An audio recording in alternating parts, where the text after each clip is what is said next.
حاجة من الحاجات الجديدة قوي في الجيل الجديد، ترند كده بقالي كتير بسمعها من ساعة ما جيت مصر.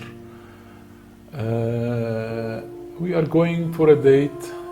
أنا هديت حد معين، اديت أيام وديت انت وهي. الموضوع ده مختلف تماما عن الكالتشر بتاعنا ودخيل عليه. مش دي القضية. فكرة انك او بشكل عام اي حاجة بتيجي من كالتشر تاني بيبقى ليها مساوئها، ان هي فقدت الاوثنتسيتي بتاعتها، ما بقتش اصلية، ما بقتش ليها علاقة بالهوية بتاعتنا، باللي احنا واخدين عليه. عشان كده في عبث بيحصل. اللي مخليني اتكلم انا صعبان عليا البنات الصغيرين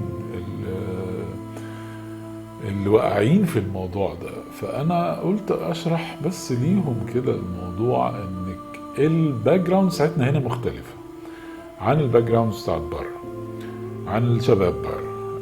من ضمن الحاجات ان بره دي ار اونست مور ذان اس، ما بيكذبوش زينا. كل الناس بتكذب، بس يعني بيكذبوا اقل. العادي بتاعهم ان هم ما يكذبوش، العادي بتاعهم ان هم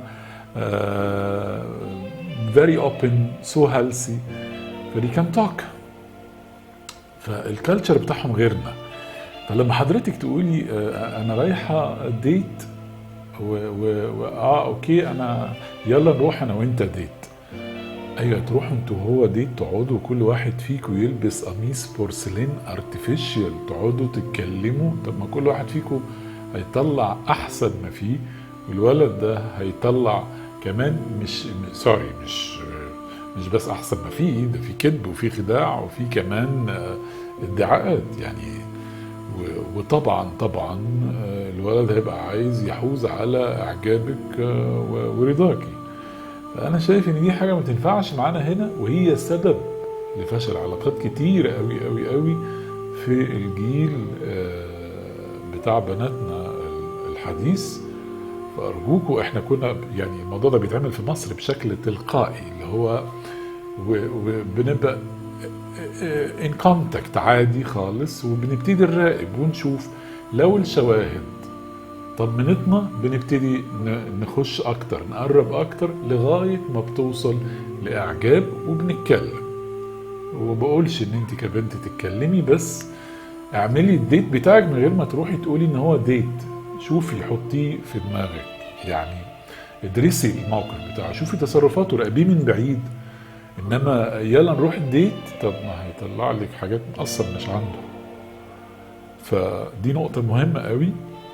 فأتمنى إن هي تختفي من مجتمعاتنا، ونعملها عادي زي ما احنا واخدين نعملها هنا، وزي ما احنا الأجيال اللي قبلكم عاشتها وكانت علاقاتها أنجح وأمتع بكتير قوي من الضحك على الدقون وتضييع الوقت.